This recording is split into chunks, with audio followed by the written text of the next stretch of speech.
हमारे क्लाइंट एक बहुत बड़ा इंडस्ट्रियलिस्ट था, उसने एक बॉलीवुड एक्ट्रेस से शादी करी। अच्छा। ठीक है, हाँ। तो ये जो बॉलीवुड एक्ट्रेस थी, ये कोई बहुत ए लिस्टर नहीं थी, ये OTT में आती थी और कई सारे ऐसे वेब सीरीज़ वगैरह में आई हुई, बहुत बड़ी एक्ट्रेस नहीं थी। ठीक है, सो इससे एक्ट्रेस से शादी करी।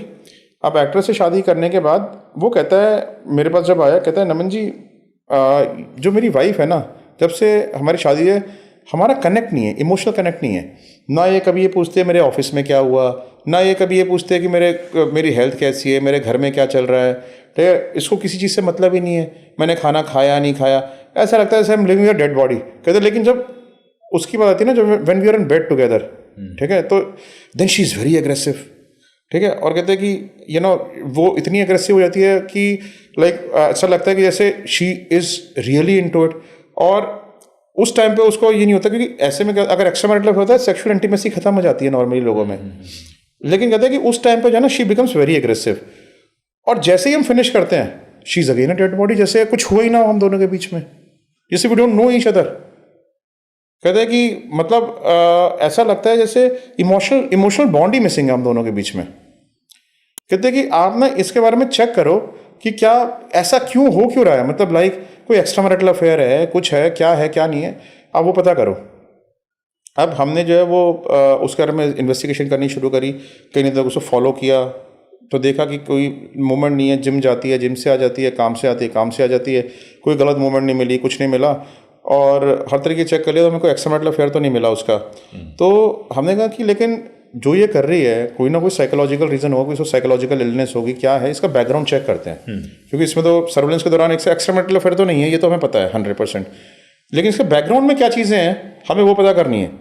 जब हमने उसके बैकग्राउंड के रिकॉर्ड चेक किए तो हमने ये देखा कि जो उसके शूटिंग के शेड्यूल्स रहते थे, शूटिंग के शेड्यूल्स के अलग, मतलब जो शेड्यूल नहीं होता था उस टाइम पे भी इसके 5 स्टार होटल के स्टेज हुआ करते थे। ठीक है, वहाँ पे अलग अलग नामों से स्टेज बुक करा करती थी, स्टेज बुक होते थे इसका इंटरनेशनल ट्रैवल होता था, जहाँ पे शूटिंग नहीं होती वहाँ पे भी इंटरनेशनल ट्रैवल बहुत कर रही होती थी। ठीक है, सो इंटरनेशनल ट्रैवल्स जो होते थे वो इसके अनएक्सप्लेन्ड इंटरनेशनल ट्रैवल्स होते थे।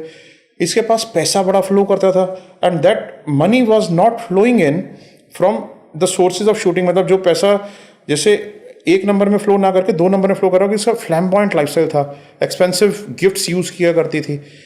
तो इन सारी बातों से ना हमारे को ये लगा कि that she was into an illicit activity of prostitution. ठीक है, सो हमने सारी चीज़ें निकाली तो हमें पता चल गया कि भाई ये जो है ये गलत। अच्छा, फिर हमने कई सारे लोगों से इन्वेस्टिगेशन भी करी इसके पास्ट में।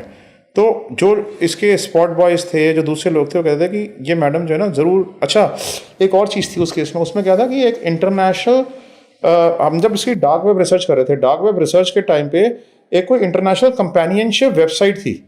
इंटरनेशनल कंपेनियनशिप वेबसाइट पे इसकी हमें फोटोग्राफ मिल गई, उसमें ये सब काम होते थे। ठीक है, तो उसमें हमें इसकी फोटोग्राफ मिल गई, तो उससे हमारे को और पता चल गया था कि ये जो है गलत एक्टिविटी में है।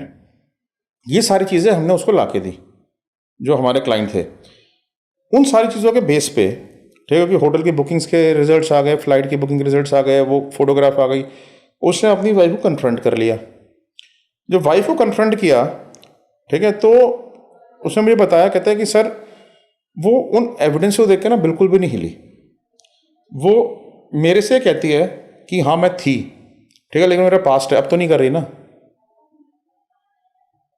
तो क्या दिक्कत है। कहते इस तरीके से उसका बिहेवियर था। एक्सेप्ट भी कर लिया, लेकिन एक्सेप्ट भी इस तरीके से किया that it is not our fault.